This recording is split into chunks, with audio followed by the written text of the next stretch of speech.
Hi friends, ఎలా ఉన్నారు? అందరూ బాగున్నారా? శ్రీహరి లేడీస్ టైలర్స్ మీ అందరికీ స్వాగతం పలుకుతుంది.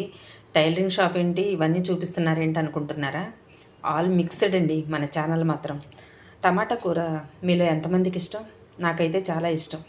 చిన్నప్పుడు అమ్మ బాగా ఉండేది, ఎందుకంటే పల్లెటూరులో టమాటాలు ఎక్కువ పండుతాయి కదా. అమ్మ కూరగాయలు ప్రత్యేకంగా ఏమన్నా ఉన్నా లేకపోయినా టమాటా కూర ఉండేది. అల్లం వెల్లిపాయ పేస్ట్ వేసేసి చాలా టేస్ట్గా ఉంటుంది. నేను వండుతాను, రండి చూద్దాం.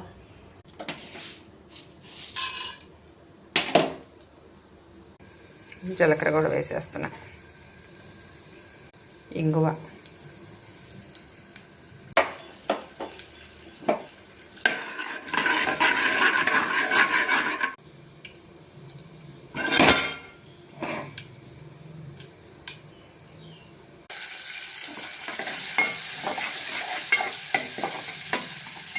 ఇవి నాటు టమాటాలండి, టేస్ట్గా ఉంటుంది. ఇంతకుముందు మా చిన్నప్పుడు పండించే నాటు టమాటాలు టేస్ట్ వేరు.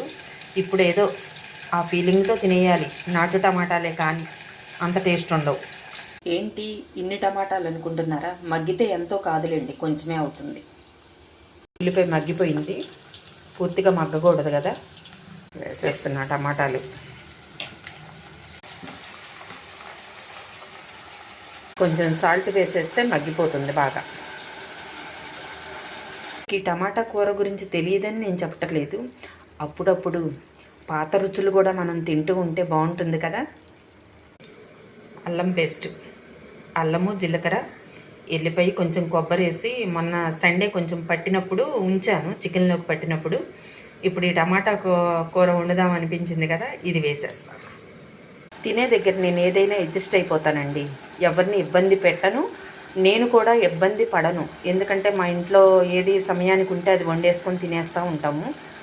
నేను ఎవరింటికి వెళ్ళినా వాళ్ళని ఇబ్బంది పెట్టను. నా ఇంట్లో కూడా నేను ఉన్న దాంట్లో సర్దుకొని తినేస్తాను, ఇబ్బంది అయితే పడను. చాలా ఈజీగా అనిపిస్తుంది మనసుకి. మనకి ఒకటే గుర్తు, నాటు టమాటా అయితే అలా నీరు వచ్చేస్తుంది బాగా. హైబ్రిడ్ టమాటా అయితే అంత నీరు రాదు కదా, మనం పొయ్యి మీద వేసినప్పుడు.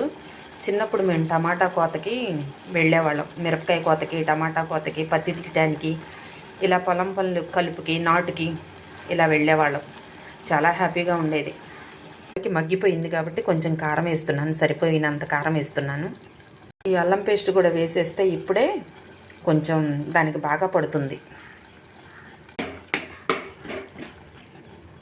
కూర మీలో ఎంతమందికి ఇష్టం? నాకైతే చాలా ఇష్టం. పిల్లలకైతే గుడ్లు ఉడకబెట్టి దీంట్లో వేస్తే ఇష్టంగా తింటారు.